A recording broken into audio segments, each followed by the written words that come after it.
Chovia sem parar naquele dia. Apesar da dor de ter perdido meu marido, uma estranha serenidade me envolvia, a sensação de que ele, de alguma forma, estava em um lugar melhor. Mas essa paz se desfez em segundos. Durante o velório, meu celular vibrou discretamente. Peguei o aparelho com as mãos trêmulas e, ao ler a mensagem na tela, senti o sangue gelar nas veias.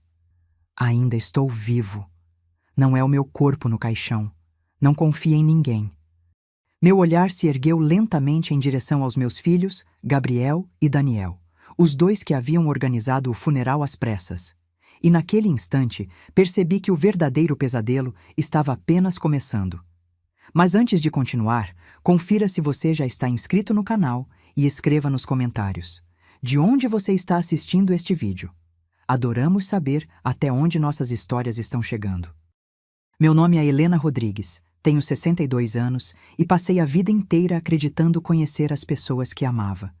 Nunca imaginei que um dia estaria em pé diante do caixão do meu marido, com quem compartilhei 38 anos de vida, questionando se o corpo ali presente era realmente dele. Eduardo e eu nos conhecemos na faculdade de contabilidade, nos casamos jovens e construímos uma vida simples, mas honesta. Ele abriu um pequeno escritório de contabilidade que, com muito trabalho, cresceu e se tornou uma empresa respeitada em nossa cidade. Nossos filhos, Gabriel e Daniel, cresceram observando o pai trabalhar incansavelmente para dar a eles o que nós nunca tivemos. Gabriel, o mais velho, sempre foi ambicioso e impaciente. Desde criança, queria resultados rápidos com o mínimo esforço. Daniel, 3 anos mais novo, era seu fiel seguidor. Qualquer ideia que Gabriel tivesse, Daniel apoiava sem questionar. Quando ambos completaram seus estudos, Eduardo os convidou para trabalharem na empresa. Foi seu maior sonho e, eventualmente, seu maior erro. Com os filhos adultos e bem-sucedidos, pensei que nossa velhice seria tranquila. Eduardo poderia se aposentar gradualmente, poderíamos viajar, conhecer lugares que sempre sonhamos. Mas o destino, ou a ganância, tinha outros planos. A morte de Eduardo foi anunciada numa manhã de quarta-feira.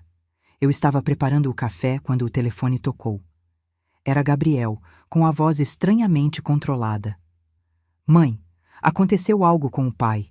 Ele teve um ataque cardíaco no escritório. Estamos no Hospital Santa Clara. Larguei tudo e corri para lá, o coração quase saindo pela boca. Quando cheguei, Gabriel e Daniel já estavam na recepção, conversando com um médico que eu nunca tinha visto antes. Suas expressões eram solenes, mas havia algo estranho em seus olhos. Não era exatamente dor que eu via ali. Mãe, o papai não resistiu, disse Gabriel, me abraçando rapidamente. Ele teve um ataque fulminante, não houve tempo. Quero vê-lo, exigi, sem conseguir acreditar no que estava ouvindo. Não é aconselhável, interveio o médico. O senhor Eduardo já foi levado para o necrotério. Os procedimentos... Eu sou a esposa dele. Tenho o direito de me despedir, insisti, com uma firmeza que não sabia possuir. Gabriel e Daniel trocaram olhares rápidos que não consegui decifrar na hora, mas que depois fariam todo o sentido. Ele não está... apresentável, mãe, explicou Daniel, colocando a mão em meu ombro. O rosto ficou desfigurado durante as tentativas de reanimação. Naquele momento, cedi. Estava em choque demais para questionar, para pensar claramente. Permitir que meus filhos cuidassem de tudo parecia a única coisa razoável a fazer. Foi meu primeiro erro. Os dias que se seguiram foram um borrão de arranjos funerários, documentos para assinar e visitas de condolências. Gabriel e Daniel assumiram controle total de tudo, desde a escolha da funerária até os detalhes do enterro. Só depois percebi o quanto tudo foi feito às pressas, como se precisassem enterrar Eduardo o mais rápido possível. No dia do velório, fiquei surpresa com a urna fechada. Decisão médica, explicou Gabriel. O corpo não está em condições. Novamente aceitei a explicação. O funeral foi rápido e surpreendentemente vazio para alguém tão querido na comunidade. Apenas alguns amigos próximos, alguns funcionários da empresa e poucos familiares. Nenhum dos sócios antigos de Eduardo estava presente. Quando perguntei por eles, Daniel disse que não conseguiram contato a tempo. Foi durante a cerimônia de despedida, quando todos já haviam saído e apenas eu e meus filhos permanecíamos no cemitério, que meu celular vibrou com aquela mensagem que mudaria tudo. Ainda estou vivo. Não é meu corpo no caixão. Não confie em ninguém. Minhas mãos tremeram tanto que quase deixei o telefone cair. Olhei ao redor, procurando alguém que pudesse estar me observando. Alguém que tivesse enviado aquela mensagem cruel. Não havia ninguém além de nós. Quem é você? Digitei com dedos trêmulos. A resposta veio quase instantaneamente. Sou eu, Eduardo. Estou escondido. Não confie nos nossos filhos. Eles estão tentando me matar. Olhei para Gabriel e Daniel, que conversavam em voz baixa perto da lápide. Seria possível? Meus próprios filhos, capazes de algo tão monstruoso? Uma parte de mim queria acreditar que era apenas uma brincadeira de mau gosto, alguém cruel se aproveitando da minha dor. Mas outra parte, uma parte que crescia a cada segundo, começava a notar coisas que não havia percebido antes, como Gabriel e Daniel não pareciam verdadeiramente abalados pela morte do pai. Como eles haviam organizado tudo com uma eficiência estranha, quase como se estivessem preparados. Como insistiram em uma urna fechada. E agora, esta mensagem. Onde você está? Digitei, tentando manter a compostura enquanto meus filhos se aproximavam. Não posso dizer agora, estão me observando. Tenha cuidado. Não demonstre que sabe de algo. Está tudo bem, mãe? Perguntou Gabriel, notando minha expressão perturbada. Guardei rapidamente o celular no bolso e forcei um sorriso. Sim, só... Estou tentando processar tudo isso. Ele assentiu compreensivamente, mas seus olhos não demonstravam empatia real. Vamos para casa. Precisamos conversar sobre a empresa e... outros assuntos. No caminho de volta, sentada no banco de trás do carro de Daniel, eu olhava pela janela tentando organizar meus pensamentos. Se Eduardo realmente estava vivo, quem estava naquele caixão? E por que meus filhos fariam algo assim? Uma resposta óbvia e dolorosa começou a se formar. Dinheiro. Eduardo havia construído um patrimônio considerável ao longo dos anos. Além da empresa, tínhamos propriedades, investimentos e um seguro de vida substancial. Tudo isso agora estaria ao alcance de Gabriel e Daniel, especialmente se conseguissem me convencer a abrir mão do controle. Quando chegamos em casa, não tive que esperar muito para confirmar minhas suspeitas. Mãe, começou Gabriel, enquanto me servia um chá que eu não havia pedido, precisamos conversar sobre o futuro, sobre a empresa, a casa, os bens do papai. Sim, completou Daniel. Há decisões importantes a serem tomadas e queremos te ajudar com tudo isso. Você não precisa se preocupar com nada. Olhei para o chá à minha frente e, pela primeira vez em minha vida, senti medo dos meus próprios filhos. Não toquei na bebida. É muito cedo para isso, respondi, tentando ganhar tempo. Acabei de perder meu marido. Justamente por isso, insistiu Gabriel. Você não está em condições de lidar com tantas responsabilidades. Queremos assumir esse fardo por você. Naquele momento, meu celular vibrou novamente. Disfarçadamente, olhei a mensagem. Não beba ou coma nada que eles ofereçam. Verifique os documentos do hospital. Não há registro de ataque cardíaco. Senti meu mundo desabar. Meus próprios filhos estavam tentando me envenenar? Era difícil acreditar, mas eu não podia ignorar os sinais. Com uma desculpa de que estava muito cansada, me retirei para meu quarto e tranquei a porta, algo que nunca havia feito antes em minha própria casa. Sentada na beira da cama, tentei assimilar a terrível realidade que se desenrolava. A mensagem do suposto Eduardo era tão absurda quanto perturbadora, mas algo dentro de mim acreditava. Talvez porque eu conhecesse meu marido melhor do que qualquer pessoa. Talvez porque agora, olhando para trás, eu percebia sinais de que algo estava errado há muito tempo. Nos últimos meses, Eduardo havia se tornado cada vez mais reservado. Passava horas em seu escritório em casa, trancado com documentos. Quando perguntei o que estava acontecendo, ele disse apenas que estava reorganizando algumas coisas. Também notei discussões acaloradas entre ele e Gabriel, que paravam abruptamente quando eu entrava na sala. Eduardo, sempre tão calmo e ponderado, parecia preocupado. À noite, ele se virava na cama, incapaz de dormir. "Está tudo bem?" eu perguntava. "Só problemas na empresa", ele respondia. "Nada com que você deva se preocupar." Mas agora eu me preocupava. E muito.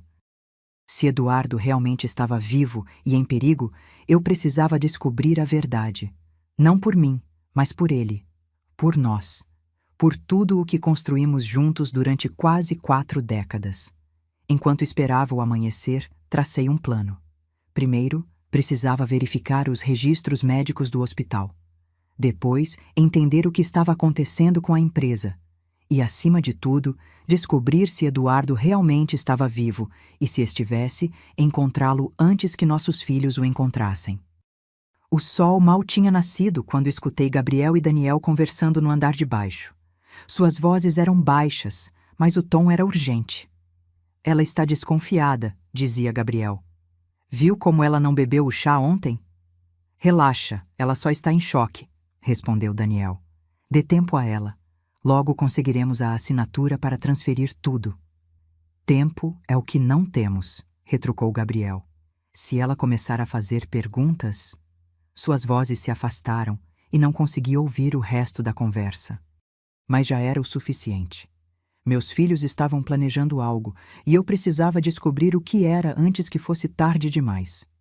No dia seguinte, saí cedo de casa com a desculpa de que precisava resolver alguns assuntos no banco. Gabriel se ofereceu para me acompanhar, mas recusei firmemente. "Preciso de um tempo sozinha", disse, tentando soar como uma viúva em luto, não como uma mulher suspeitando que seus filhos eram criminosos. Ele hesitou, trocando um olhar rápido com Daniel. "Tem certeza, mãe? Você ainda está abalada." "Tenho certeza", respondi pegando minha bolsa. "Voltarei antes do almoço." Em vez de ir ao banco, dirigi até o Hospital Santa Clara. Precisava ver os registros médicos de Eduardo por mim mesma. Na recepção, tentei parecer o mais composta possível enquanto explicava que era a viúva de Eduardo Rodrigues e precisava de uma cópia do atestado de óbito para fins de seguro. A recepcionista, uma jovem simpática, digitou o nome no sistema. Depois de alguns momentos, ela franziu a testa, confusa. "Senhora Rodrigues, não estou encontrando nenhum registro de um Eduardo Rodrigues dando entrada aqui na semana passada." Meu coração acelerou. "Isso não é possível. Meu marido teve um ataque cardíaco e foi trazido para cá. Ele faleceu aqui." "Deixe-me verificar de novo", ela disse, percebendo meu desespero. Após mais algumas tentativas, ela balançou a cabeça. "Sinto muito, mas não há nenhum registro." "Talvez tenha sido em outro hospital?" "Não", insisti. "Meus filhos me ligaram dizendo que ele estava aqui. Eu vim correndo. Falei com um médico..." Ela parecia genuinamente consternada. "Qual era o nome do médico?" Percebi então que não sabia. Gabriel e Daniel haviam falado com ele, apresentado-o a mim como o médico que atendeu papai, mas nunca mencionaram seu nome. E eu, em meu estado de choque, não perguntei. "Não sei", admiti. "Mas ele era alto, cabelos grisalhos, usava óculos." "Isso poderia descrever vários dos nossos médicos", ela respondeu gentilmente. "Se a senhora quiser, posso verificar com a administração se há algum registro que não esteja no sistema." Agradeci e esperei enquanto ela fazia algumas ligações. Após quase meia hora, voltou com a mesma resposta. Nenhum Eduardo Rodrigues havia sido atendido naquele hospital na semana anterior. Nem vivo, nem morto. Saí do hospital atordoada, as implicações daquela descoberta me atingindo como ondas de maré. Se Eduardo não havia estado no hospital, então toda a história do ataque cardíaco era falsa. O médico que vi provavelmente era um impostor. E se não havia corpo no hospital, de quem era o corpo no caixão? Ou talvez não houvesse corpo algum? Sentei-me no carro, tremendo, e peguei meu celular. Havia uma nova mensagem do número desconhecido. Eles falsificaram tudo. Verifique a conta bancária da empresa. Transferências grandes nos últimos 3 meses. A empresa está falindo. Sem pensar 2 vezes, dirigi até o banco onde Eduardo mantinha as contas da empresa. Como coproprietária, eu tinha acesso, embora raramente me envolvesse nos assuntos financeiros. Eduardo sempre cuidou disso, e depois, os meninos assumiram maior controle quando começaram a trabalhar com ele.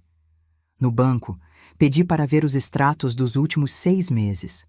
O gerente, que nos conhecia há anos, me olhou com simpatia. Meus pêsames, dona Helena. Foi uma grande perda. Obrigada, respondi automaticamente, enquanto ele trazia os documentos solicitados. O que vi me deixou sem fôlego. Havia transferências enormes, centenas de milhares de reais, para contas que eu não reconhecia. Todas assinadas por Gabriel ou Daniel, usando a procuração que Eduardo havia dado a eles. Estas transferências, perguntei ao gerente, apontando para os valores mais significativos. Para onde foram? Ele verificou no sistema. São contas pessoais. Uma está no nome de Gabriel Rodrigues e outra no de Daniel Rodrigues. Eles estavam transferindo dinheiro da empresa para suas contas pessoais? Parece que sim, respondeu o gerente, parecendo desconfortável. O senhor Eduardo estava ciente disso? Não tenho certeza, respondi honestamente.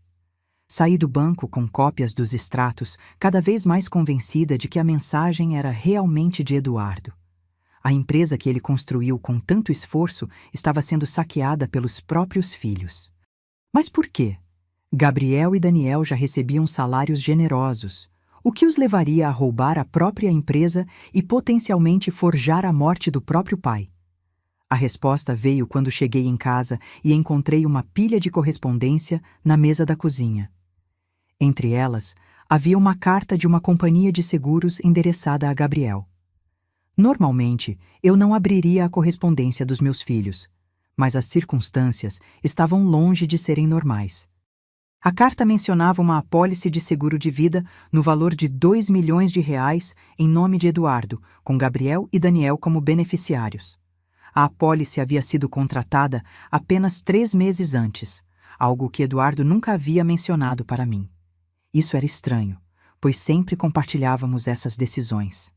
Enquanto lia, escutei a porta da frente se abrir. Rapidamente, coloquei a carta de volta entre as outras e me levantei. Gabriel entrou na cozinha, parecendo irritado. Onde você esteve? Disse que voltaria antes do almoço. Demorei mais do que esperava no banco, respondi, tentando parecer natural. E depois passei na igreja para acender uma vela para seu pai. Sua expressão suavizou um pouco, mas seus olhos permaneceram frios. Entendo. E no banco? Resolveu tudo? Ainda não. Preciso de alguns documentos que estão no escritório de Eduardo. Posso ajudar com isso, ele ofereceu rapidamente. Não há necessidade de você se estressar com esses detalhes. Na verdade, respondi, prefiro fazer isso sozinha. Era o espaço dele e preciso desse momento. Gabriel hesitou, claramente desconfortável com a ideia. Tudo bem, mas se precisar de ajuda, estamos aqui. Naquela noite, depois que todos foram dormir, entrei silenciosamente no escritório de Eduardo. Se havia respostas a serem encontradas, seria ali. O escritório estava estranhamente organizado, considerando que Eduardo era conhecido por seu caos funcional. Alguém havia claramente arrumado o lugar, provavelmente buscando algo, ou se livrando de evidências. Comecei a procurar metodicamente, verificando gavetas, pastas, o computador. Foi atrás de um quadro na parede, nosso lugar secreto para documentos importantes, que encontrei um envelope com meu nome escrito na caligrafia inconfundível de Eduardo. Com o coração batendo forte, abri o envelope. Dentro havia uma carta datada de 3 semanas antes de sua suposta morte.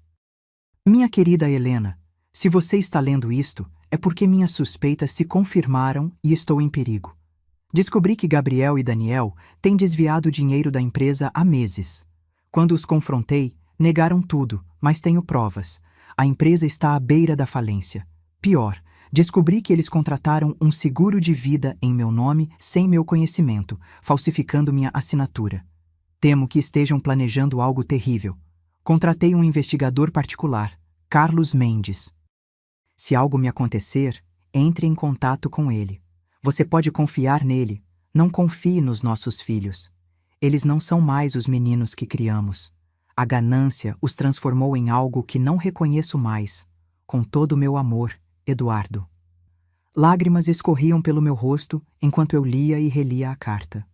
Era a confirmação de que meus piores medos eram reais. Eduardo havia previsto seu próprio assassinato e tomado precauções. No final da carta, havia um número de telefone, o mesmo número que estava me enviando as mensagens. Não era Eduardo quem estava me contatando, mas sim o investigador que ele havia contratado. Peguei meu celular e digitei. Li a carta. Preciso encontrar Eduardo. A resposta foi imediata. Encontre-me amanhã às 10 horas no Café Central. Venha sozinha e não diga nada aos seus filhos. Guardei a carta em minha bolsa e saí silenciosamente do escritório. No corredor, congelei ao ouvir vozes vindas da sala. Gabriel e Daniel estavam acordados, conversando em voz baixa. Ela foi ao hospital hoje, dizia Gabriel. O Jackson me ligou. Ela estava perguntando sobre os registros do papai. Merda, respondeu Daniel. Ela sabe de algo? Não sei, mas não podemos esperar mais. Precisamos da assinatura dela nos documentos amanhã, antes que ela descubra qualquer coisa. E se ela se recusar? Houve um silêncio pesado antes de Gabriel responder. Então teremos que tomar medidas mais drásticas. Não podemos perder tudo agora. Recuei silenciosamente, meu sangue gelando nas veias.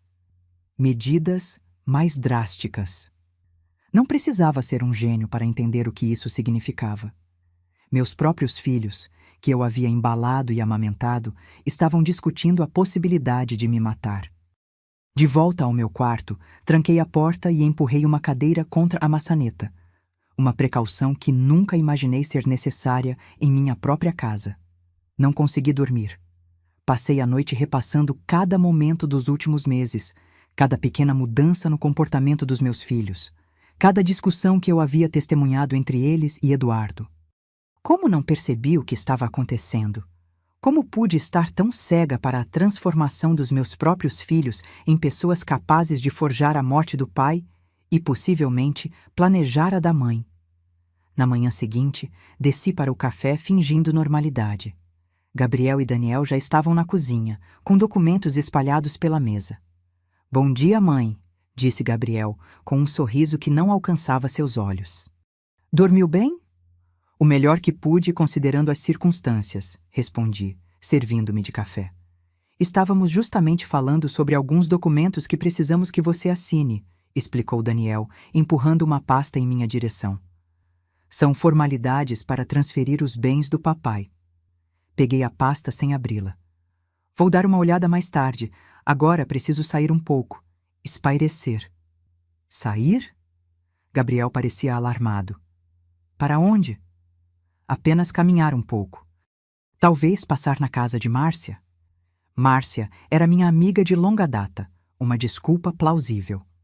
Daniel e Gabriel trocaram olhares. Quer que eu te leve? Ofereceu Daniel. Não, obrigada.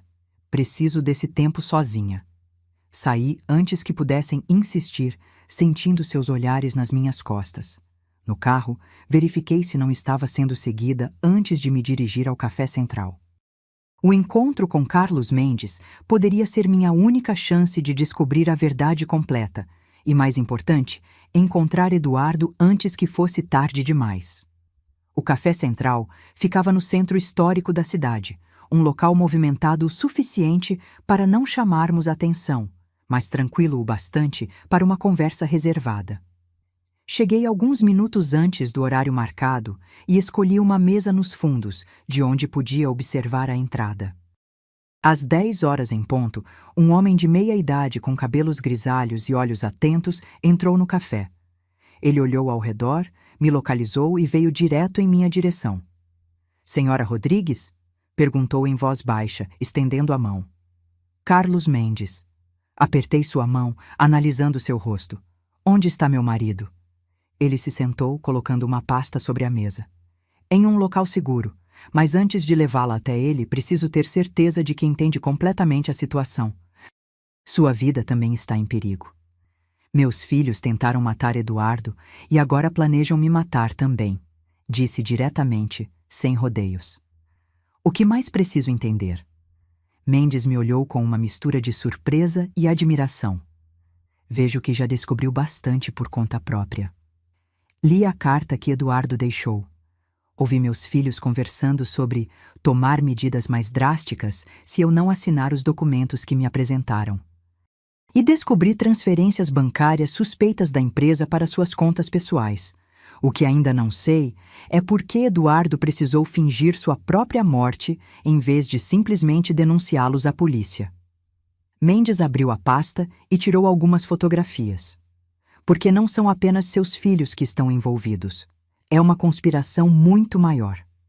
As fotos mostravam Gabriel e Daniel em reuniões com homens que eu não reconhecia. Em algumas delas, também aparecia Ricardo Monteiro, um dos maiores concorrentes de Eduardo no ramo de contabilidade. Seus filhos fizeram um acordo com Monteiro, explicou Mendes. Eles desviariam dinheiro e clientes da empresa de seu marido, enfraquecendo-a até que Monteiro pudesse comprá-la por uma fração do valor real. Em troca, receberiam uma comissão milionária e posições de destaque na nova estrutura corporativa. Isso é insano, murmurei, tentando assimilar a magnitude da traição. Quando seu marido descobriu, ele reuniu evidências e estava prestes a denunciá-los. Foi então que encontramos indícios de que eles planejavam matá-lo de verdade. O seguro de vida era apenas a cereja do bolo, um bônus adicional ao esquema principal. Então ele decidiu fingir a própria morte para coletar mais provas? Mendes assentiu. Exatamente. Conseguimos um médico confiável para fornecer um atestado de óbito falso e organizamos todo o funeral. O corpo no caixão era, na verdade, um manequim de alta fidelidade. Seu marido queria mantê-la informada, mas eu o convenci de que sua reação precisava ser genuína para não levantar suspeitas. Mas por que ele não me contou depois do funeral? Planejávamos contar, mas descobrimos que seus filhos têm conexões com pessoas perigosas. Eduardo insistiu em coletar provas contra todos os envolvidos antes de reaparecer. Ele temia que, se soubessem que ele estava vivo, você se tornaria o alvo imediato. E quem me enviava as mensagens, você ou ele? Eu, admitiu Mendes. Eduardo queria entrar em contato diretamente, mas eu o impedi. Era muito arriscado. Mas quando vi que seus filhos estavam acelerando os planos, decidi alertá-la. Olhei para as fotos novamente, ainda tentando aceitar que aqueles jovens sorridentes eram os mesmos homens que agora planejavam me eliminar. E agora? O que fazemos? Temos quase todas as provas necessárias para entregar às autoridades. Gravações, documentos, testemunhas. Mas precisamos de sua ajuda para o passo final. Qualquer coisa, respondi sem hesitar. Quero meu marido de volta e quero que esses criminosos paguem pelo que fizeram, mesmo que sejam meus filhos. Mendes tirou um pequeno gravador de voz de sua pasta. Precisamos que você obtenha uma confissão. Gabriel e Daniel confiam que você não suspeita de nada. Se você conseguir fazê-los falar sobre o plano... Comecei a tremer. Uma coisa era descobrir a verdade à distância, outra, completamente diferente, era confrontar meus filhos, sabendo que eles eram capazes de me matar. Não sei se consigo, admiti. Eles vão perceber. Entendo seu medo, senhora Rodrigues, mas temos um plano B. Os documentos que eles querem que você assine, se conseguirmos provar que estão tentando fraudar sua assinatura ou coagi-la, isso já seria evidência suficiente. Pensei por um momento. Os documentos estão comigo. Eles me deram esta manhã. Mendes pareceu animado. Posso vê-los? Tirei a pasta da bolsa e entreguei a ele. Enquanto examinava os papéis, seu rosto foi ficando cada vez mais sombrio. Como eu suspeitava, estes documentos transfeririam tudo para o nome deles. A casa, as propriedades de investimento, suas ações na empresa. Essencialmente, você ficaria sem nada. Meus próprios filhos, murmurei, ainda incapaz de compreender completamente. Senhora Rodrigues, sei que é difícil, mas precisamos agir rapidamente. Se você assinar estes documentos, eles não terão mais motivo para mantê-la viva. Um arrepio percorreu minha espinha. O que sugere? Volte para casa. Diga que leu os documentos e tem algumas perguntas. Diga que vai assinar, mas que precisa de alguns esclarecimentos. Enquanto isso, use este gravador. Ele me entregou o pequeno dispositivo. Tente fazê-los falar sobre qualquer aspecto do plano. O dinheiro, a empresa, o seguro de vida, qualquer coisa. E se eles suspeitarem? Estaremos por perto. Tenho 2 homens que vão monitorar sua casa. Se algo der errado, interviremos imediatamente. E Eduardo, quando posso vê-lo? Mendes hesitou. É mais seguro depois que tivermos as provas. Se seus filhos descobrirem que ele está vivo... Entendo, interrompi, embora meu coração doesse de saudade e preocupação. Mas ele está bem? Está. Mendes sorriu pela primeira vez. Ansioso para voltar para você. Guardei o gravador na bolsa e me levantei. Uma última pergunta. Por que você está fazendo isso? Eduardo o contratou, mas isso vai muito além de um trabalho normal de investigação. Mendes pareceu surpreso com a pergunta. Seu marido salvou minha vida há muitos anos. Eu estava falido, prestes a perder tudo. Ele me deu um empréstimo sem juros quando nenhum banco acreditava em mim. Nunca esqueci isso. Eduardo é um bom homem, senhora Rodrigues. Um dos melhores que já conheci. E bons homens são raros neste mundo. Suas palavras me emocionaram profundamente. Era o Eduardo que eu conhecia. Generoso, compassivo, sempre disposto a ajudar os outros. O contraste com nossos filhos não poderia ser mais doloroso. Obrigada, Sr. Mendes, por tudo. Carlos, ele corrigiu com um sorriso gentil. Pode me chamar de Carlos, e não me agradeça ainda. Agradeça quando seu marido estiver de volta e seus filhos estiverem enfrentando as consequências de suas ações. Saí do café com o coração pesado, mas determinada. Anos atrás, quando Gabriel nasceu, jurei que faria qualquer coisa para protegê-lo. O mesmo quando Daniel chegou. Nunca imaginei que um dia teria que me proteger deles. No caminho para casa, repeti mentalmente o que diria, como agiria. Precisava parecer natural, vulnerável, uma mãe em luto facilmente manipulável. Minha vida dependia dessa atuação. Quando cheguei, Gabriel estava na sala, falando ao telefone. Parou abruptamente ao me ver. Preciso desligar, disse ele rapidamente. Sim, está tudo encaminhado. Até logo. Era Daniel? Perguntei casualmente, colocando minha bolsa no sofá. Não, um cliente, respondeu, visivelmente desconfortável. Resolveu sair mesmo, hein? Está se sentindo melhor? Um pouco. O ar fresco ajudou. Tirei a pasta de documentos da bolsa. Li os papéis que você me deu. E seu rosto se iluminou com interesse mal disfarçado. E então? Tenho algumas dúvidas. Você sabe como sou com essas coisas de negócios. Eduardo sempre cuidou de tudo. Claro, mãe. Que dúvidas? Disfarçadamente, liguei o gravador em minha bolsa. Por exemplo, aqui diz que estou transferindo minhas ações da empresa para você e Daniel. Por que isso é necessário? Gabriel assumiu um tom condescendente, como se estivesse explicando algo para uma criança. É para simplificar a administração. Com o papai, você sabe, falecido, seria muito estressante para você lidar com a empresa. Mas não perderíamos dinheiro? Eduardo sempre disse que as ações eram nosso maior patrimônio.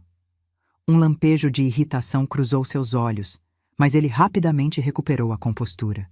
Não se preocupe com isso. Daniel e eu cuidaremos para que você tenha tudo o que precisa. E esta parte sobre a casa? É só uma formalidade para evitar impostos de sucessão, mentiu sem hesitação. Legalmente, a casa continuará sendo sua. Entendo, disse, fingindo acreditar. E o seguro de vida do seu pai? Ouvi dizer que era uma quantia considerável. Ele pareceu momentaneamente surpreso. Como você soube do seguro? Encontrei uma carta da seguradora entre a correspondência. Gabriel relaxou visivelmente. Ah, sim, 2 milhões. Foi uma das últimas coisas que papai fez, nos proteger financeiramente. Que estranho, ele nunca me contou sobre isso. Não? Provavelmente queria fazer uma surpresa. Gabriel deu de ombros. Você sabe como ele era. Sim, sei exatamente como ele era, respondi, olhando diretamente nos olhos do meu filho. Eduardo nunca tomaria uma decisão financeira dessa magnitude sem me consultar. Também acho difícil acreditar que ele colocaria você e Daniel como beneficiários, excluindo a própria esposa. O sorriso de Gabriel vacilou. O que está insinuando, mãe? Nada, recuei estrategicamente. Só estou confusa com tudo isso. A morte dele foi tão repentina. Às vezes é assim mesmo, ele disse, tentando soar filosófico. Um momento estamos aqui, no outro. Como foi exatamente? Você estava com ele quando aconteceu o ataque cardíaco, não estava? Gabriel pareceu desconfortável.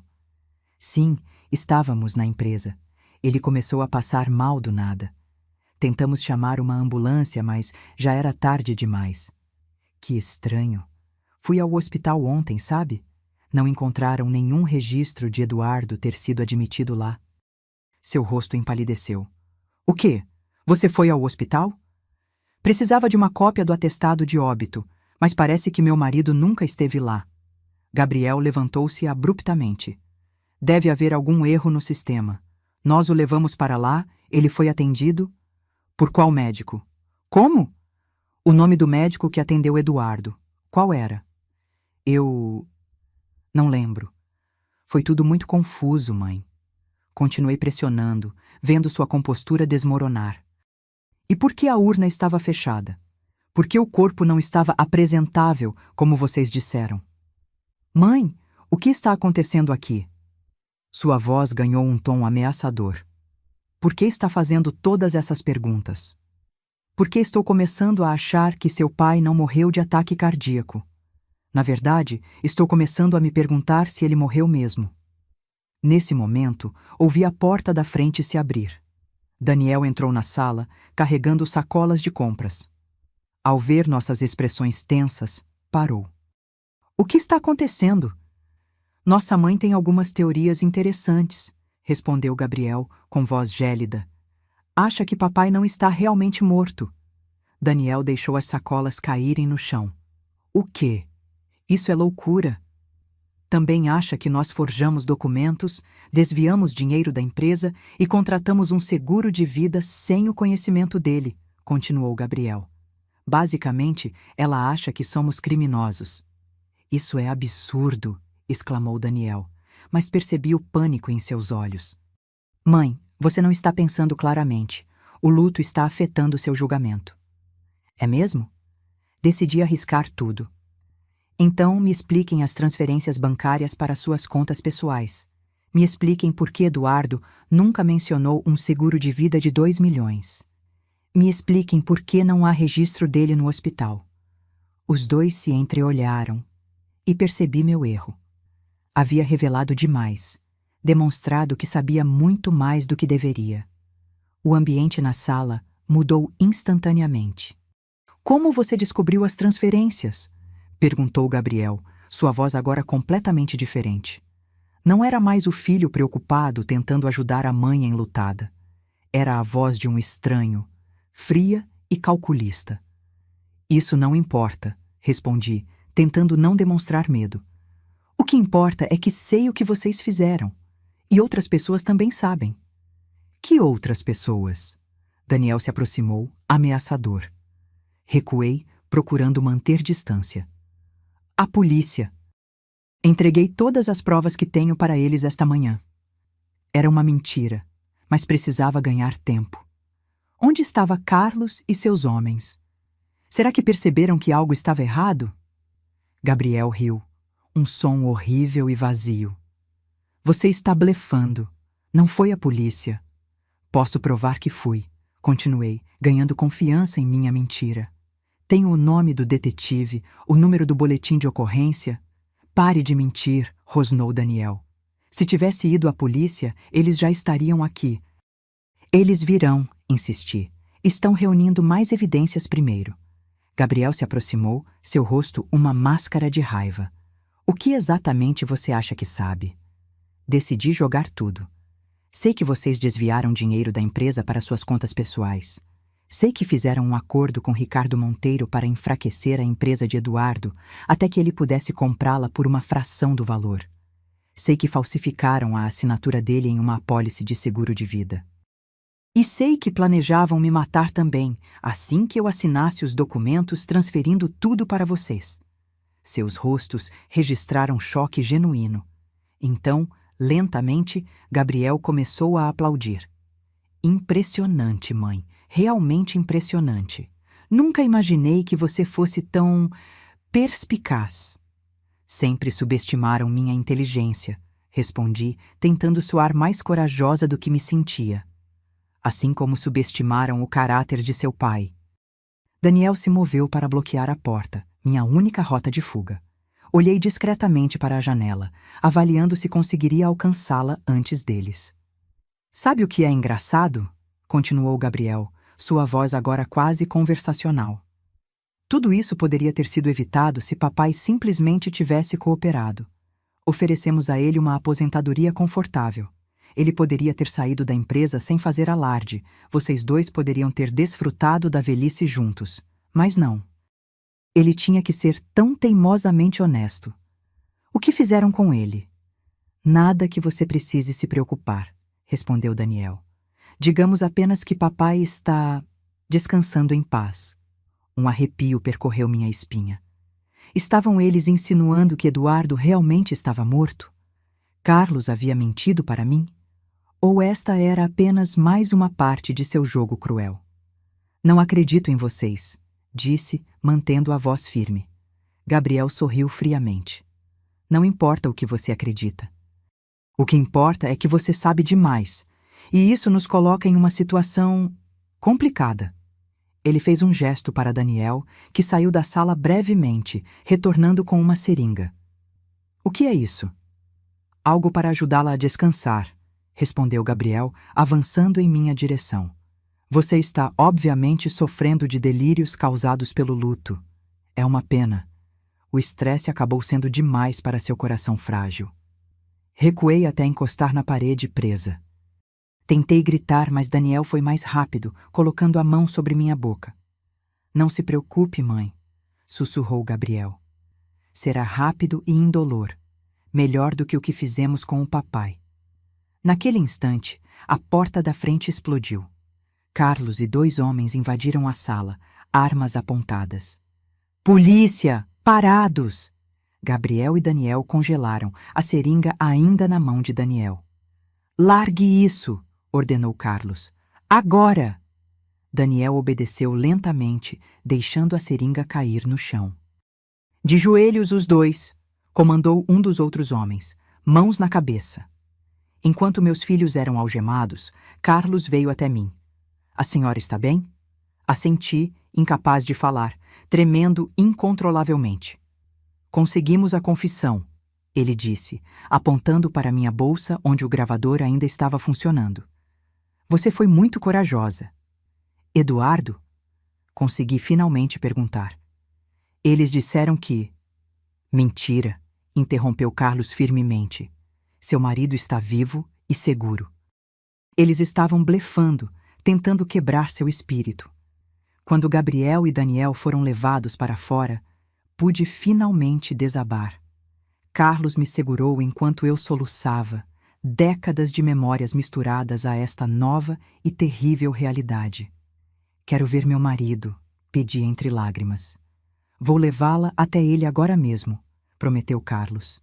Saímos da casa que havia sido meu lar por tantos anos, agora maculada pelas ações dos meus próprios filhos. No carro de Carlos, olhei uma última vez para os 2 jovens que eu havia criado, agora sentados no banco traseiro de uma viatura policial.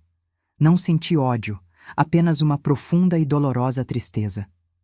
Como pudemos criar monstros? Perguntei a mim mesma. Não foram vocês que os transformaram nisso, respondeu Carlos gentilmente. Eles fizeram suas próprias escolhas. Enquanto nos afastávamos, percebi que uma fase da minha vida havia terminado definitivamente. O que viria a seguir era um mistério, mas Eduardo estaria ao meu lado. Isso era tudo o que importava agora. O trajeto até o esconderijo de Eduardo pareceu durar uma eternidade. Carlos dirigia em silêncio, respeitando meu estado emocional. Passamos por bairros desconhecidos até chegarmos a uma pequena chácara nos arredores da cidade, cercada por árvores e com uma vista para as montanhas. "É aqui?" perguntei, quando ele estacionou em frente a uma casa modesta, mas aconchegante. "Sim. Eduardo está esperando por você." Mal o carro parou, vi a porta da casa se abrir. E lá estava ele, meu marido, que eu acreditava estar morto.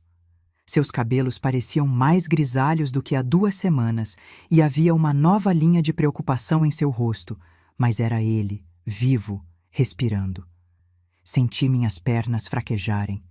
Carlos me amparou enquanto eu saía do carro. Eduardo correu em minha direção e, finalmente, depois do que pareceu uma eternidade, estávamos nos abraçando. "Helena!" Ele murmurou em meu cabelo, sua voz embargada. "Meu amor, me perdoe por tudo isso." Não consegui responder. Apenas o abracei mais forte, temendo que, se o soltasse, ele desapareceria novamente. "Vamos entrar", sugeriu Carlos suavemente. "É mais seguro conversarem lá dentro." A casa era simples, claramente uma propriedade temporária. Havia poucos móveis, algumas malas encostadas na parede, sinais de uma vida em espera. Sentamos no pequeno sofá da sala, ainda de mãos dadas, incapazes de nos soltarmos. Carlos nos deu privacidade, saindo para fazer algumas ligações. "Eu queria te contar tudo desde o início", começou Eduardo. Mas Carlos me convenceu de que seria perigoso. Se Gabriel e Daniel desconfiassem que eu estava vivo... "Eu entendo", interrompi, acariciando seu rosto. "Mas como descobriu o que eles estavam fazendo? Quando tudo começou?" Eduardo suspirou profundamente. "Começou há cerca de 1 ano, quando percebemos que estávamos perdendo clientes importantes para a Monteiro Contabilidade. Inicialmente, achei que era apenas concorrência normal, mas então notei inconsistências nos números. Faltava dinheiro. Contratos importantes haviam desaparecido. Por que não me contou?" "Não queria te preocupar. Além disso, no início, recusei-me a acreditar que nossos filhos pudessem estar envolvidos.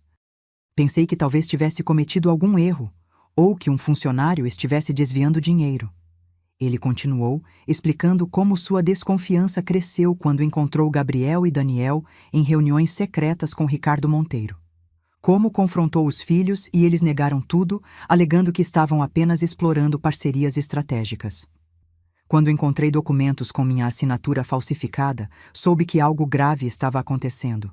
Foi quando contratei Carlos. Como ele descobriu que eles planejavam te matar?" Eduardo fechou os olhos, a dor evidente em seu rosto.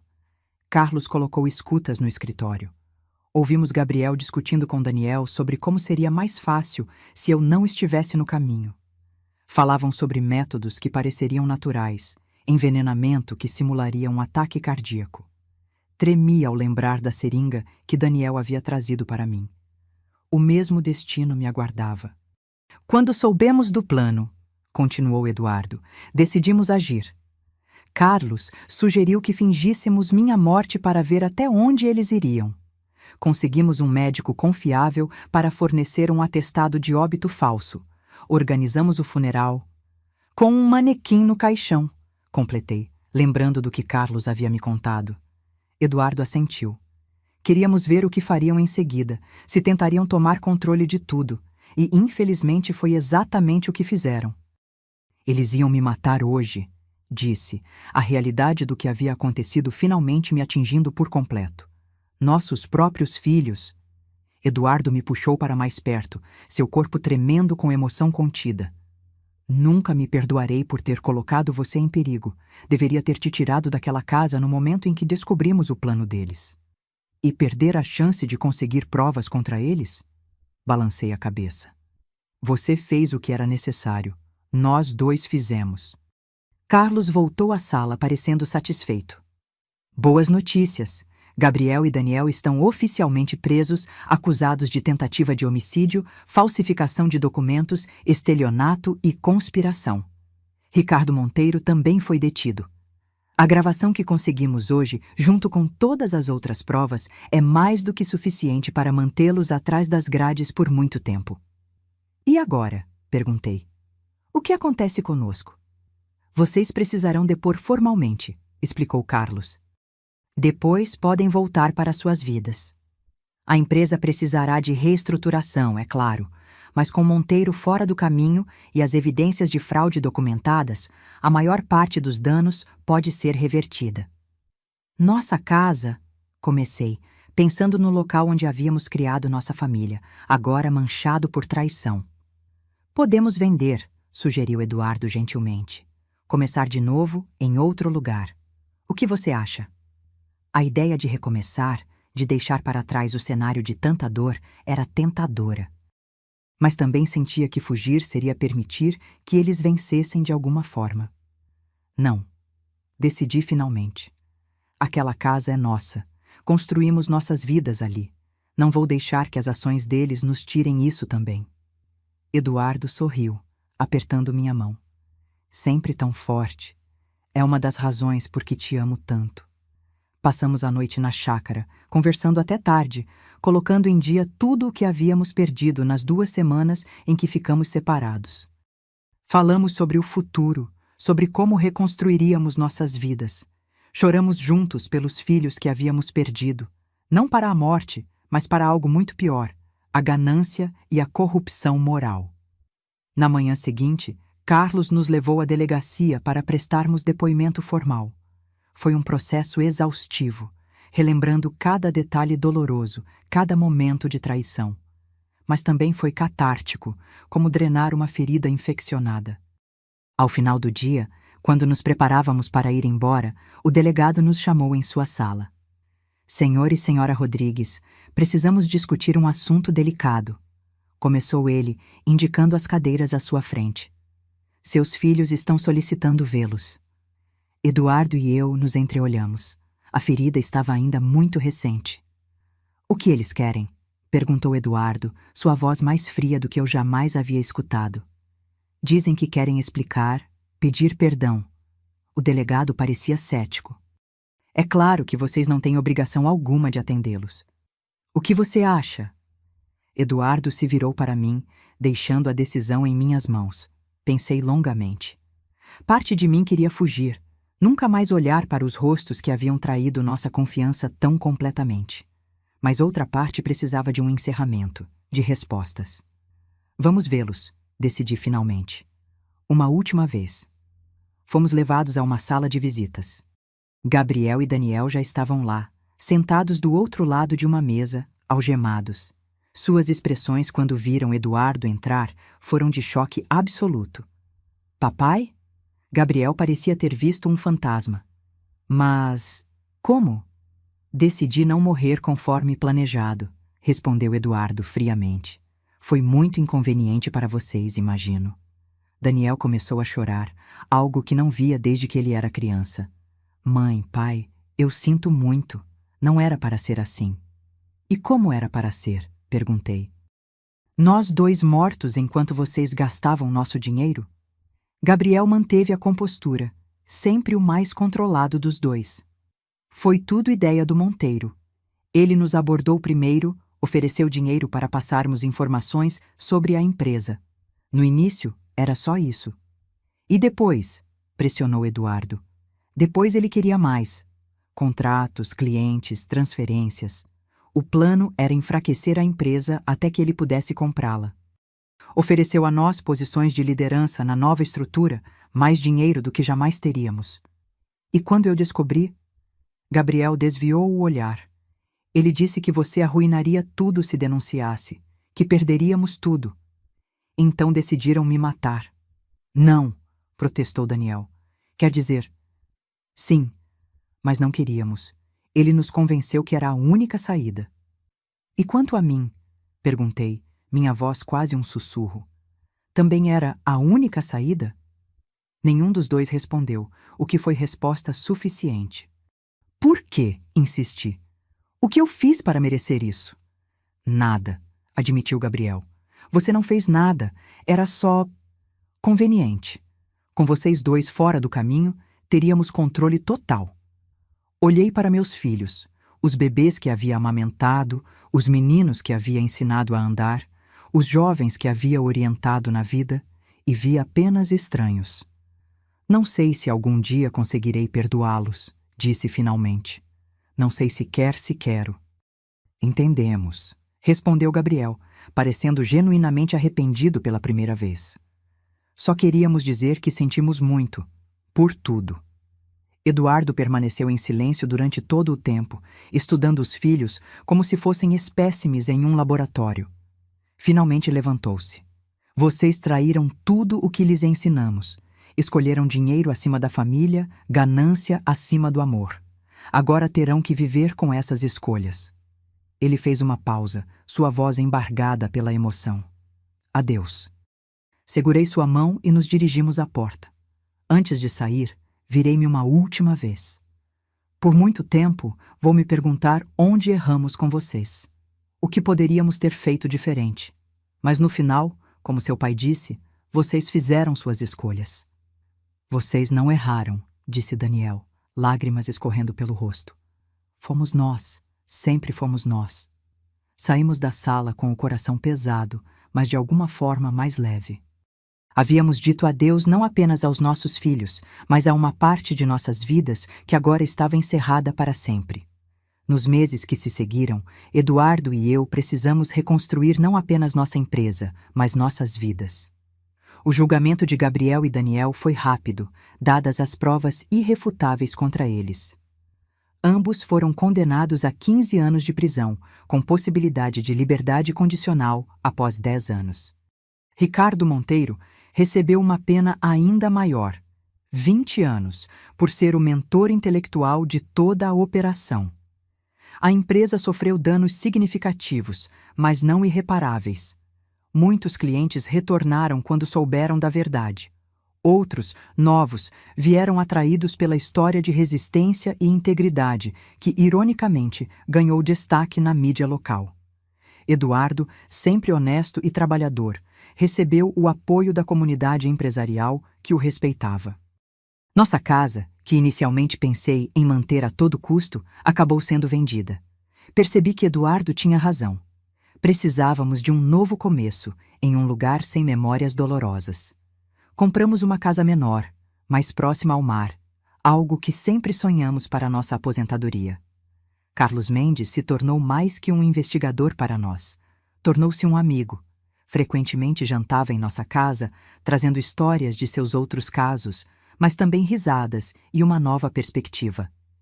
Sua presença ajudou a preencher o vazio deixado pela ausência de nossos filhos. Uma tarde, enquanto tomávamos chá na varanda de nossa nova casa, observando o pôr do sol sobre o oceano, Eduardo quebrou um longo silêncio contemplativo. Às vezes me pergunto se deveríamos visitá-los. Não precisei perguntar a quem ele se referia. Você quer?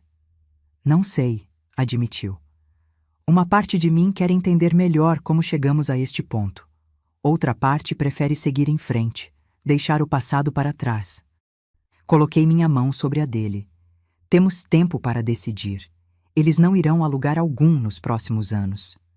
Ele assentiu, voltando a contemplar o horizonte. Sabe o que é mais estranho? Apesar de tudo, ainda os amo. Não consigo simplesmente apagar 30 anos de memórias. Eu também, confessei. Amo quem eles foram, ou quem imaginávamos que fossem. É difícil reconciliar isso com quem eles realmente são. Você acha que foi nossa culpa? Que os mimamos demais? Era uma pergunta que eu mesma havia feito centenas de vezes nos últimos meses. Não sei, Eduardo. Demos a eles tudo o que podíamos. Amor, educação, valores. No final, eles fizeram suas próprias escolhas. Escolhas terríveis, ele suspirou. Sim, terríveis, concordei. Mas talvez, em algum momento do futuro, possamos encontrar um caminho para, se não perdoar, pelo menos aceitar o que aconteceu e seguir em frente verdadeiramente. Eduardo sorriu, aquele sorriso que sempre aquecia meu coração, mesmo nos momentos mais sombrios. Sempre tão sábia, minha Helena. Naquela noite, quando fui para a cama, refleti sobre como nossas vidas haviam mudado em tão pouco tempo. Há apenas alguns meses, eu estava em pé diante de um caixão, acreditando que meu marido estava morto. Agora, ele dormia pacificamente ao meu lado. Nossos filhos, que pensávamos serem nosso maior orgulho, estavam na prisão por tentarem nos matar. Nossa grande casa familiar tinha sido substituída por uma menor, mais aconchegante, e ainda assim eu me sentia estranhamente em paz. A verdade, por mais dolorosa que fosse, era libertadora.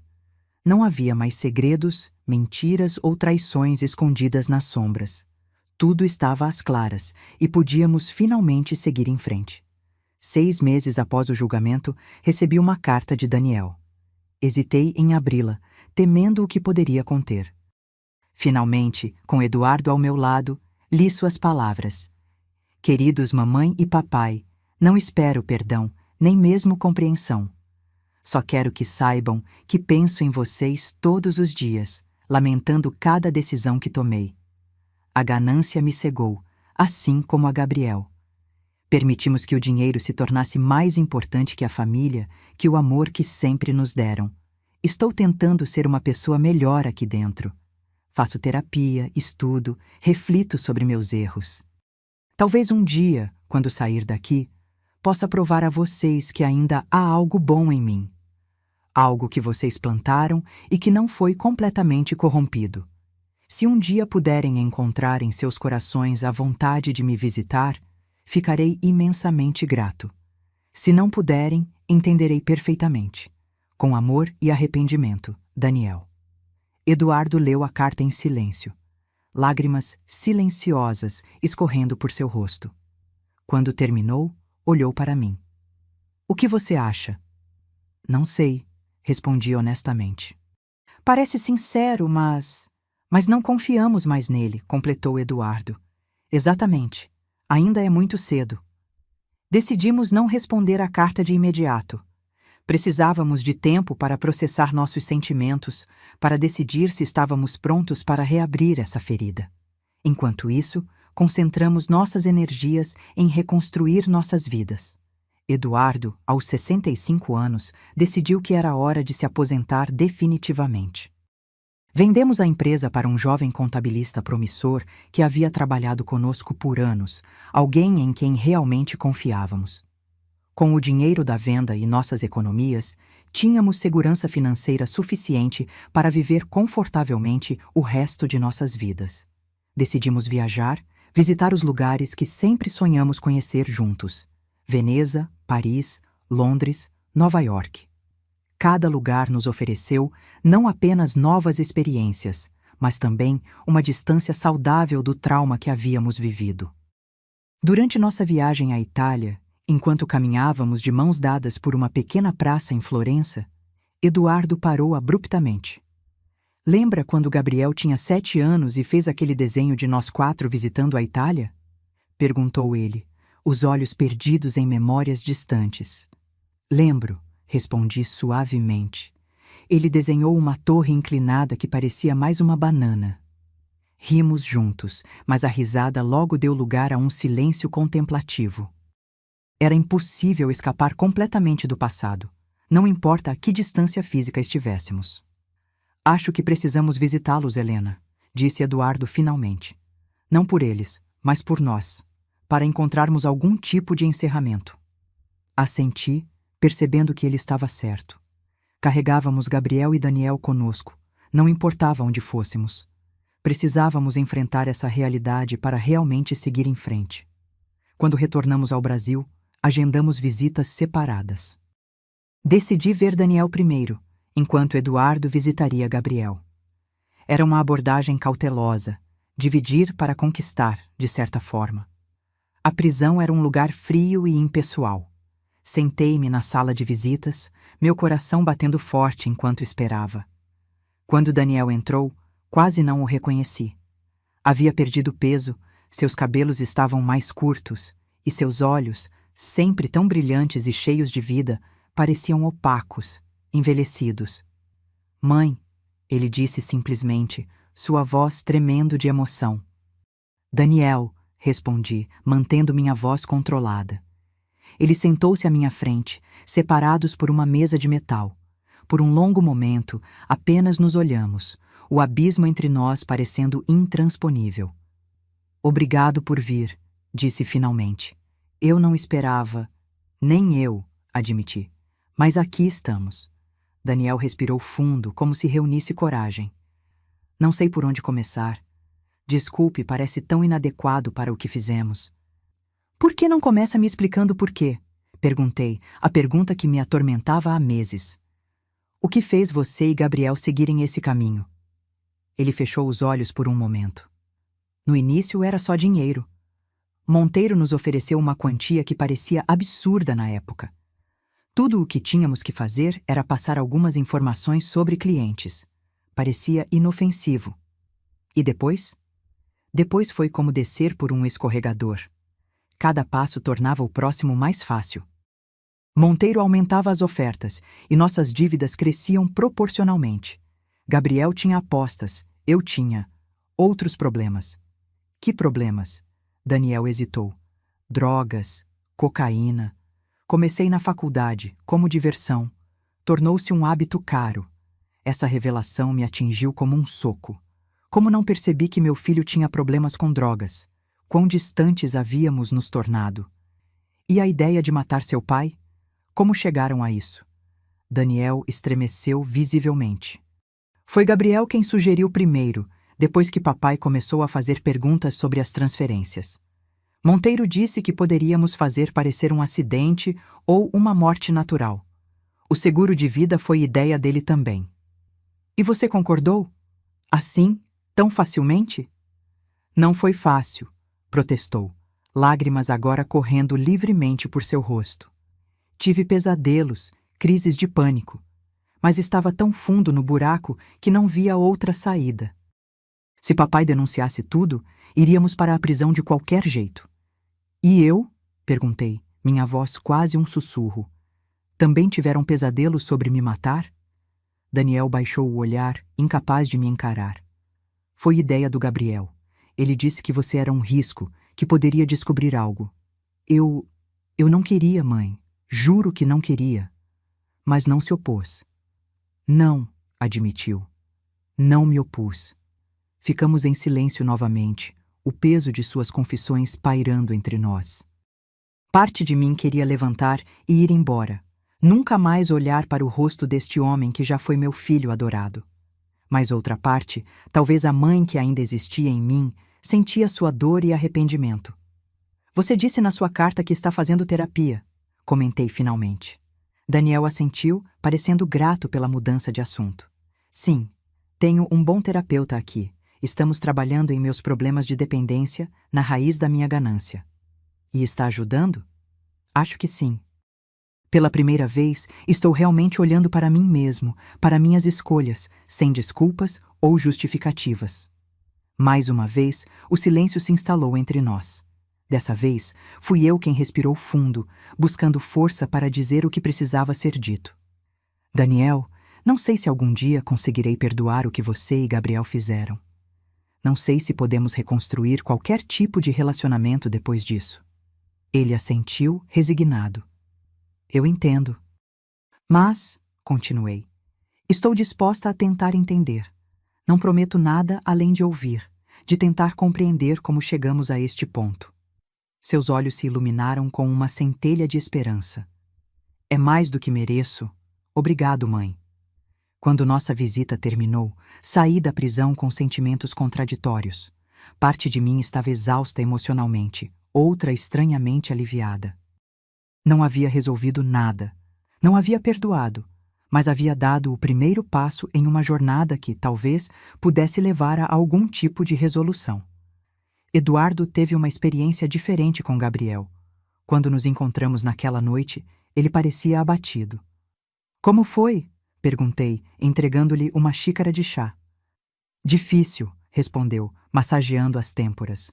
Gabriel está diferente. Diferente como? Mais duro, mais frio.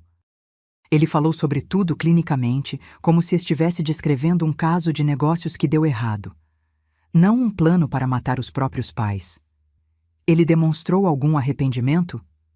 Eduardo hesitou. Sim e não. Ele disse que lamentava ter sido pego, que o plano tinha falhas que deveria ter previsto. Quando pressionei sobre o aspecto moral, ele apenas deu de ombros e disse que negócios são negócios. Senti um calafrio. Isso não soa como o Gabriel que conhecíamos. Não, concordou Eduardo. Não soa mesmo. Ou talvez nunca o tenhamos conhecido realmente. Compartilhei minha experiência com Daniel, que parecia estar em um caminho diferente, buscando redenção, mesmo que tarde demais. Acho que sempre soubemos que eles eram diferentes, comentou Eduardo. Gabriel sempre foi calculista, determinado. Daniel, mais emocional, influenciável. Parece que essas características se intensificaram. Nas semanas seguintes, continuei visitando Daniel. Cada visita era dolorosa à sua própria maneira, mas também curativa. Aos poucos, começamos a reconstruir algum tipo de relação, não a de mãe e filho como antes, mas algo novo, mais cauteloso, mais consciente. Eduardo visitou Gabriel mais uma vez, mas decidiu que era demais para ele. Não consigo olhar nos olhos dele e ver o vazio que encontro lá, explicou. Talvez no futuro, mas agora, preciso me proteger. 1 ano após o julgamento, Carlos nos visitou com notícias surpreendentes. Ricardo Monteiro foi assassinado na prisão, anunciou sem preâmbulos. Aparentemente, ele havia feito inimigos lá dentro. Eduardo e eu recebemos a notícia em silêncio. Não sentia alegria pela morte de Monteiro, apenas uma estranha sensação de que um capítulo estava se fechando. Há mais, continuou Carlos. Gabriel está sendo investigado. Há suspeitas de que ele ordenou o assassinato. Meu Deus, murmurei horrorizada. Isso é possível? Infelizmente, sim. Gabriel fez conexões na prisão. Pessoas perigosas. A polícia está monitorando de perto. Aquela noite não consegui dormir. A ideia de que Gabriel, meu primogênito, pudesse estar envolvido em outro assassinato era quase insuportável. Quando finalmente consegui cochilar, tive pesadelos com o funeral de Eduardo, revivendo aquele momento terrível quando recebi a mensagem que mudou tudo. Na manhã seguinte, tomei uma decisão. Preciso ver Gabriel, anunciei durante o café da manhã. Eduardo me olhou preocupado. Tem certeza? Depois do que Carlos nos contou? Justamente por isso, expliquei. Preciso olhar nos olhos dele, entender o que está acontecendo. Eduardo não tentou me dissuadir. Ele me conhecia bem demais para isso. A visita foi agendada para a semana seguinte. Quando entrei na sala de visitas, Gabriel já estava lá, sorrindo como se estivéssemos prestes a ter um agradável almoço de domingo. Mãe? Cumprimentou cordialmente. Que surpresa agradável! Gabriel, respondi, estudando seu rosto. Ao contrário de Daniel, ele parecia bem, quase próspero, como se a prisão fosse apenas uma inconveniência temporária, em vez de uma punição. O que há traz aqui? Perguntou, ainda sorrindo. Finalmente decidiu me perdoar? Não, respondi honestamente. Vim porque soube do assassinato de Monteiro. O sorriso de Gabriel vacilou por um instante, mas logo voltou ao lugar. Uma pena. Ele tinha informações valiosas. Você teve algo a ver com isso? Ele riu, um som vazio que não alcançava seus olhos. Mãe, estou na prisão. Como poderia ter algo a ver com qualquer coisa? Você sabe como. Carlos me contou sobre suas novas amizades.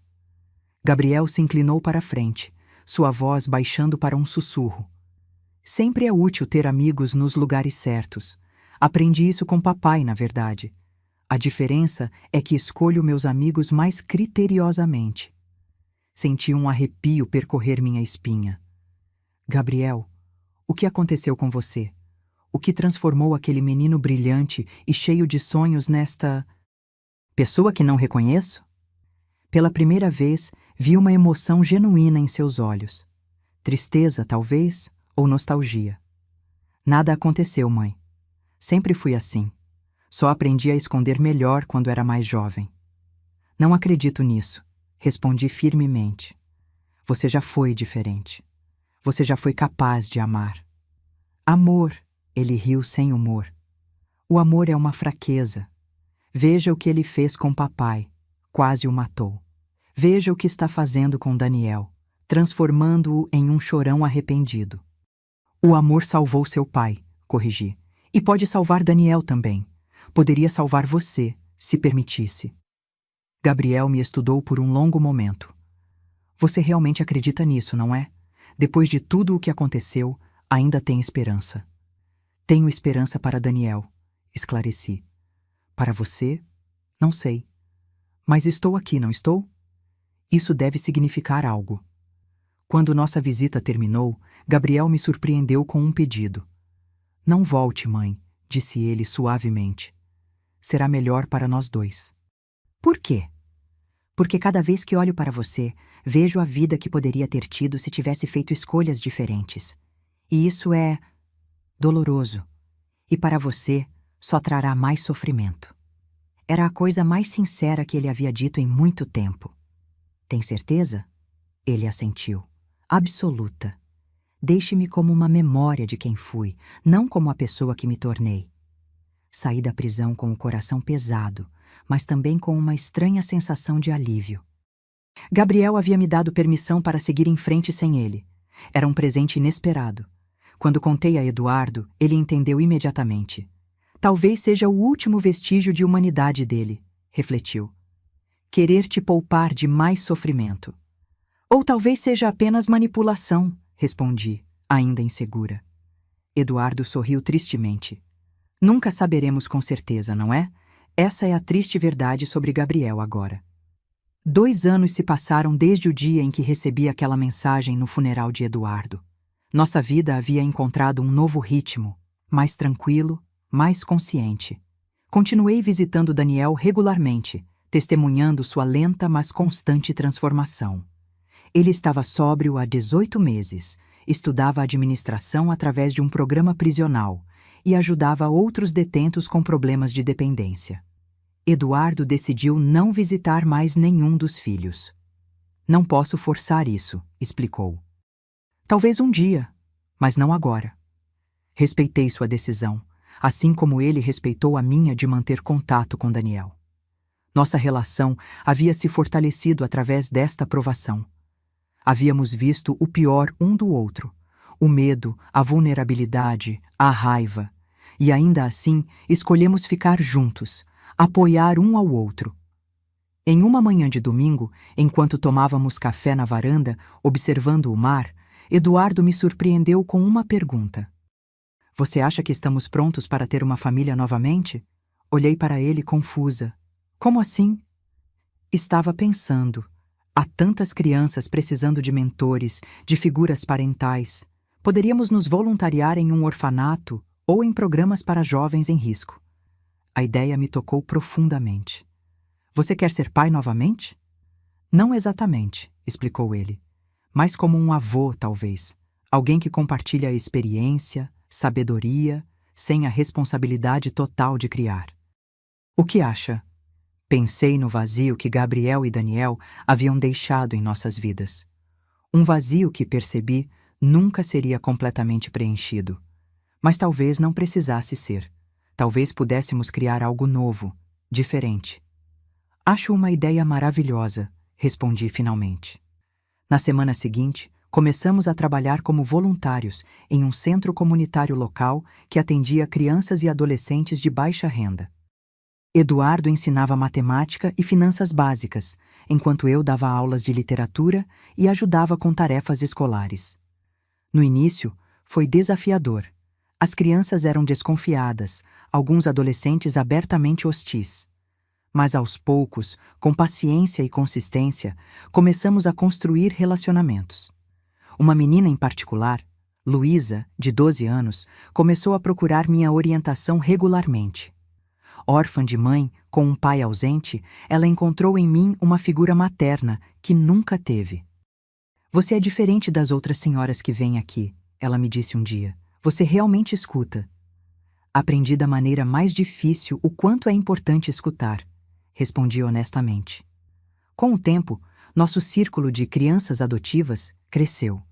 Eduardo se tornou especialmente próximo de um garoto chamado Pedro, de 15 anos, que tinha um talento natural para números, mas nenhum apoio familiar para desenvolver esse dom. Ele me lembra você, comentei um dia, observando Eduardo explicar pacientemente uma equação complexa para o adolescente. Como assim?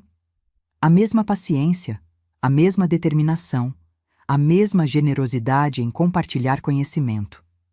Eduardo sorriu, um sorriso genuíno que iluminava todo o seu rosto. Obrigado. Isso significa muito. Nossa nova família não substituiu Gabriel e Daniel, nem apagou a dor do que havíamos perdido. Mas trouxe um novo propósito às nossas vidas, um sentido de continuidade e esperança que pensamos ter perdido para sempre. Em uma tarde particularmente agitada no centro comunitário, recebi uma ligação inesperada de Carlos. Senhora Rodrigues, preciso informá-la sobre um desenvolvimento importante, disse ele, seu tom sério. Gabriel tentou escapar da prisão ontem à noite. Senti meu coração afundar. Ele conseguiu? Não. Foi capturado antes de sair do perímetro. Mas há consequências sérias. Ele foi transferido para uma unidade de segurança máxima e terá anos adicionados à sua sentença. Entendo, respondi, sentindo uma mistura de alívio e tristeza. Obrigada por me informar. Há mais uma coisa, continuou Carlos. Durante a tentativa de fuga, ele foi ferido. Nada grave, mas está no hospital da prisão. Ele pediu para ver você. Fiquei surpresa. Achei que ele havia me pedido para não voltar. Aparentemente mudou de ideia. Contei a Eduardo sobre a ligação naquela noite. Ele ouviu em silêncio, seu rosto uma máscara impenetrável. Você vai? Perguntou finalmente. Não sei, admiti. Parte de mim quer ir, outra parte lembra do que ele disse, que seria melhor não nos vermos mais. O que seu coração diz? Refleti por um momento. Que preciso ir uma última vez, para ter certeza de que ele está bem e talvez para me despedir adequadamente. Eduardo assentiu. Então você deve ir. Quer que eu vá com você? Você iria? Se você precisar de mim lá, sim, respondeu sem hesitação. Estamos juntos nisso, Helena. Sempre. No dia seguinte, fomos juntos à prisão. Gabriel parecia surpreso ao ver Eduardo entrar comigo na sala do hospital.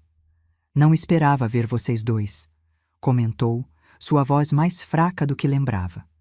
Um curativo cobria parte de sua testa e seu braço estava em uma tipóia. O que aconteceu? Perguntei, indicando seus ferimentos. Cometi um erro de cálculo, respondeu vagamente. Não foi nada. Um erro de cálculo que poderia ter te custado a vida, observou Eduardo. Os guardas têm ordens de atirar em fugitivos. Gabriel deu de ombros com o braço bom. Seria um risco aceitável, considerando a alternativa. Que é cumprir sua pena pelos crimes que cometeu? Perguntou Eduardo, seu tom surpreendentemente gentil. Que é desperdiçar os melhores anos da minha vida neste buraco, corrigiu Gabriel. Ficamos em silêncio por um momento, o abismo entre nós parecendo maior do que nunca. Por que pediu para me ver? Perguntei finalmente. Você disse que seria melhor não nos encontrarmos mais. Gabriel hesitou, parecendo subitamente vulnerável. Achei que, se a fuga fosse bem-sucedida, esta seria a última chance de vê-la. E se não fosse... Ele fez uma pausa. Bem, aqui estamos. Onde você iria? Perguntou Eduardo. Se tivesse conseguido escapar? Argentina, provavelmente. Tenho contatos lá. E depois, passaria o resto da vida fugindo? Melhor que passar o resto da vida aqui, respondeu Gabriel, mas havia menos convicção em sua voz. Olhei para meu filho primogênito, tentando enxergar além da fachada de indiferença que ele havia construído tão cuidadosamente. Por um breve momento, pensei ter vislumbrado algo, um lampejo do menino que ele foi, perdido, assustado, buscando aprovação. Gabriel, disse suavemente, você não precisa continuar por este caminho. Ainda há tempo para mudar. Ele riu, um som amargo. Sempre é otimista, não é, mãe? Algumas pessoas não mudam. Algumas pessoas são exatamente quem parecem ser. Todos podem mudar, insistiu Eduardo, surpreendendo-nos. A questão é se querem. Gabriel o encarou por um longo momento. E se eu não quiser? Então essa é sua escolha, respondeu Eduardo simplesmente. E terá que viver com as consequências. Quando saímos da prisão, Eduardo parecia estranhamente em paz. Sabe o que percebi lá dentro? Comentou enquanto dirigíamos de volta para casa. O quê? Que não posso salvá-lo. Nós não podemos. Gabriel precisa querer se salvar, e neste momento ele não quer. E isso não te deixa arrasado? Perguntei, surpresa com sua serenidade. Claro que sim. Parte de mim sempre vai querer protegê-lo, salvá-lo, como quando ele era pequeno. Mas também entendo que ele é um adulto que fez escolhas terríveis. Tudo o que podemos fazer agora é oferecer uma porta aberta, se um dia ele decidir atravessá-la. Suas palavras ressoaram profundamente em mim. Era a mesma conclusão a que eu havia chegado com Daniel, apenas por um caminho diferente. Oferecer uma possibilidade de redenção, sem expectativas, sem pressão. Os meses se transformaram em anos. Nossa vida encontrou um novo equilíbrio. O centro comunitário se tornou nosso segundo lar, as crianças e adolescentes que ajudávamos, uma nova família estendida. Daniel continuou seu processo de recuperação, eventualmente se qualificando para a liberdade condicional após 5 anos. Quando ele saiu da prisão, oferecemos a ele um pequeno apartamento que possuíamos, mas ele recusou. Preciso fazer isso por conta própria, explicou. Construir algo do zero, sem atalhos, sem ajuda financeira. Respeitamos sua decisão. Ele conseguiu um emprego como assistente administrativo em uma pequena empresa e começou a frequentar grupos de apoio para ex-dependentes químicos. Nos víamos regularmente para almoços de domingo, reconstruindo lentamente nossa relação em novas bases. Gabriel, por outro lado, recebeu anos adicionais por sua tentativa de fuga. Eventualmente, parou de aceitar nossas visitas.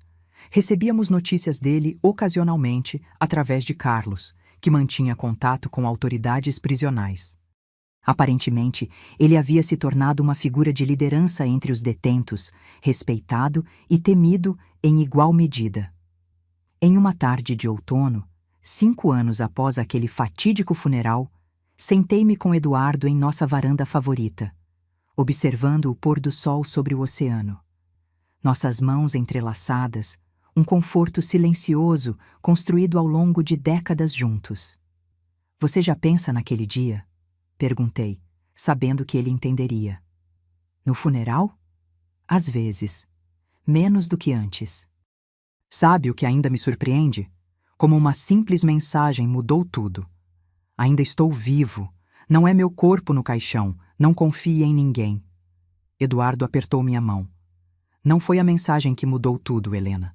Foi sua coragem em acreditar nela, em investigar, em enfrentar a verdade, por mais dolorosa que fosse.